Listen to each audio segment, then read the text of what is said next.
Some people want to ask, what is the best coffee in the world? Is it coffee from Colombia? Maybe it's coffee from Africa, say Kenya. Or maybe it's coffee from the Hawaiian Islands, Kona coffee.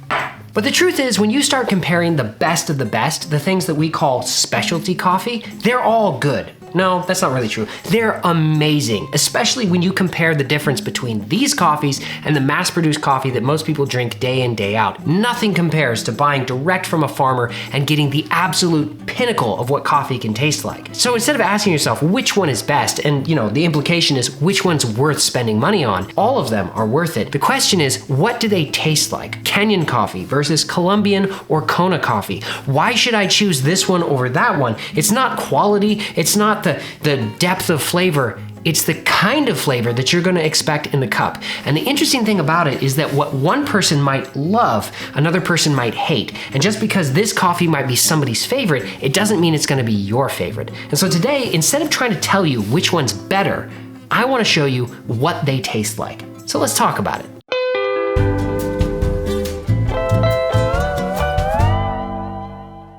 So the coffees we're gonna try today are Kona, Colombia, and Kenyan. And all of these are single estate coffees. Of course, this one comes from the Kona Earth farm, and that's what single estate means. The coffee came from one particular farm. Now, Kona Earth roasts and sells their own coffee, and of course, you can find that at konaearth.com. Use the code COFFEETALK for 10% off your first order. Now, I'm not saying who grew or roasted these because, well, we didn't ask permission to use these coffees in this video. And in the event that some of our tasters don't like the Kenyan or Colombian coffee, I don't want to harm somebody's brand. It's very easy for people to look for someone liking or disliking something and say, well, therefore it is intrinsically good or intrinsically bad, right? It's a bad coffee because so-and-so on such and such video didn't like it. And both Kona Earth and myself would feel terrible if we used this platform to harm somebody else's business or hurt somebody else's reputation. So both of these are single estate coffees, of course, from Colombia and Kenya, imported to the US and roasted by independent micro roasteries that only deal in the highest quality specialty coffee. These are all wash processed coffees, not natural sun-dried. They shouldn't have any funky flavors,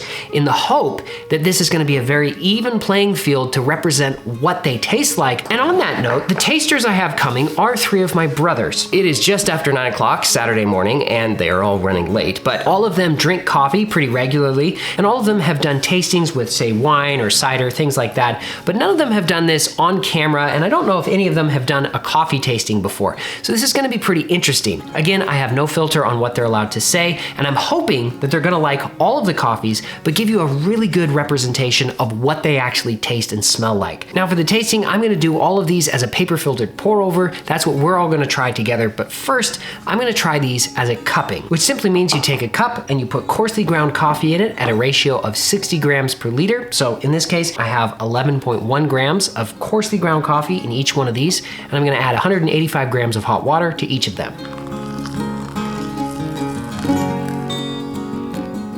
Now we just let these sit for 5 minutes, just like a French press. After those 5 minutes are up, you're gonna take a couple of spoons and break up the crust that formed on the top of the coffee, and then scoop any particles and any of the foam that's left floating, as most of it will sink to the bottom, but there will be a little bit of stuff still left there. And you just wanna scoop this off of each of these little cups. And then once you've let them sit for an additional 5 to 10 minutes, you can start to taste them. And the way that we typically do this is you take a spoon, dip it into the coffee, and slurp it as loudly as you can. Man, that is really good. So it's got a low acidity and a low bitterness. It's got a rich, kind of roasty, nutty center with a little bit of kind of a hint of grassiness. It reminds me of the sugarcane flavor in a cachaça. If you've ever had that, that's a kind of Brazilian rum.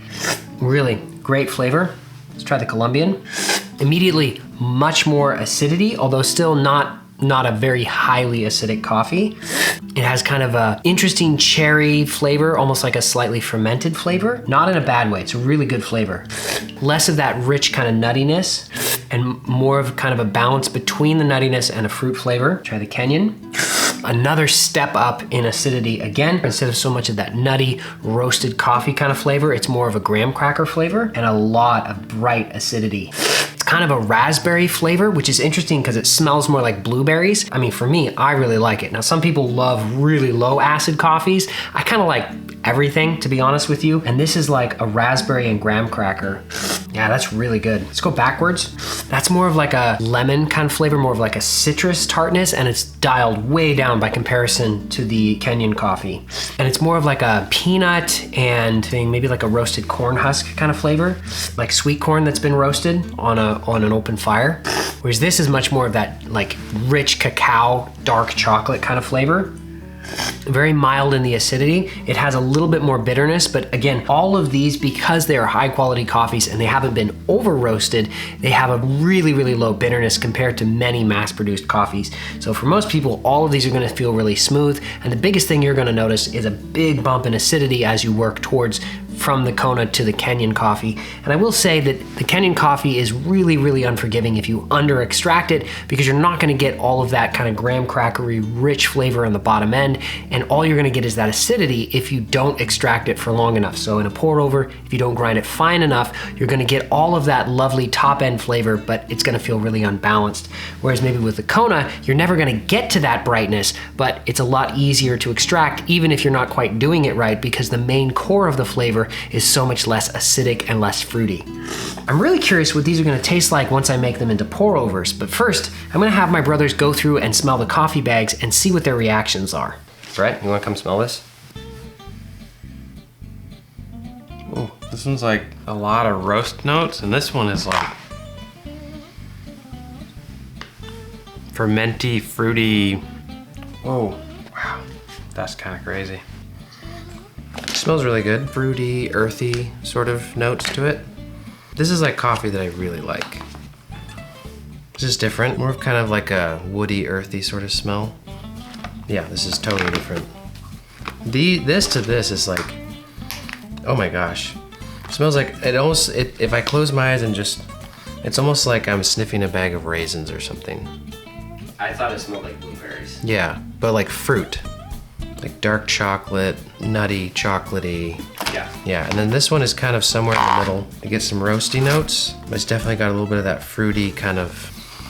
The Kona kind of has like, when you think that coffee kind of roasty, classic kind of smell. This is definitely lighter, and it's got like a earthy but also fruity at the same time, where this is just bringing out the roasty notes. Honestly, if you subbed out dried blueberries or something in that bag, I could almost believe it. Almost like a mix of like trail mix, because it's got a nut flavor in there too. We're rooting for you, buddy. That's very nice. It's very like even.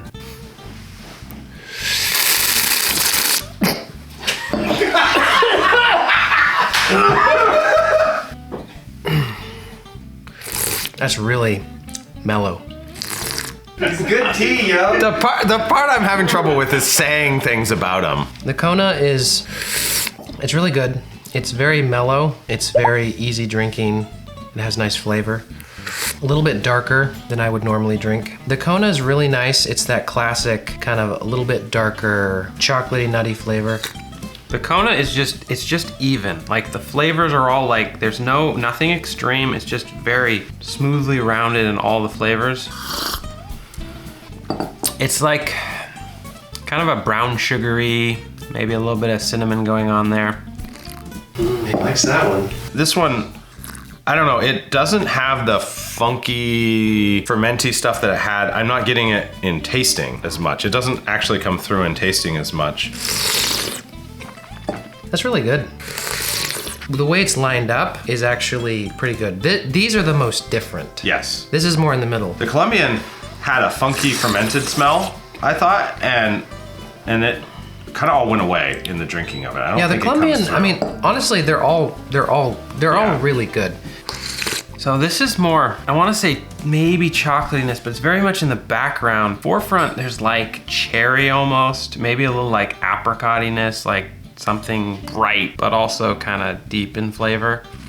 This seemed super light before, and it's not. It now they've sort of evened out. The Kenyan is definitely the lightest, but these two actually tastes like a similar roast level. I mean, you can just visually see maybe darkest to lightest, but there's not a huge difference between those two. And this has definitely got more like roasty notes, I think. The Kenyan is It definitely has a fruity, I still want to say blueberry flavor. It's the fruitiest. These two aren't as fruity. And honestly, there's not a huge difference between those two to me. This one is the standout as far as the distinctiveness. I think I like the Kona the best. Wow. See, yeah, this is like, is it a natural process coffee? No, it's No. To me, the Kenyan has this like really nice, fruity, grassy, earthy flavors. Yeah, my favorite is the Kenyan. A little bit darker than I would normally drink because I like lighter roasts. The Kenyan is darker than what you normally drink. The Kona. Totally ruined my segment there. I know, he's not gonna use any of this. He's gonna be like, he didn't like it. We're gonna just delete him from the whole video. That one is just like crazy unique. Definitely a lot of fruit. The flavors in the bag come through, like what you smell, that's what it tastes like. Oh my gosh, this one's like bright cherry. That's the main thing that comes through. It's like cherry with a little bit of like, definitely citrus, like lemony, almost sour orange. But like kind of punches you with cherry. That's what I would say. This one's definitely a lot darker than what's in the bag. That's my favorite. Probably rank them as this, and this. I don't know that this one would be helped out by like milk or cream in it. It's gonna really pop more with milk or cream. This one would do well, but I think that one, just the flavors of it. I don't think of milk and fruit. They do go together, but I wouldn't think of Peaches and cream, like but I coffee. wouldn't go raspberries and milk personally. Kona is actually kind of a good all-around coffee. It is. This is shot. extremely well balanced Yeah. as a cup of coffee, especially for someone who doesn't really know what they like necessarily. It's chocolatey, it's nutty, it's roasty. It's really smooth, actually. That's one thing I'll say about it is it's incredibly smooth. I would say this is my favorite because I tend to be the... Yeah, and I would go on this direction because I like a little more caramelized flavors. I think that would be amazing for espresso. But this one stands out just for its interestingness. Yeah.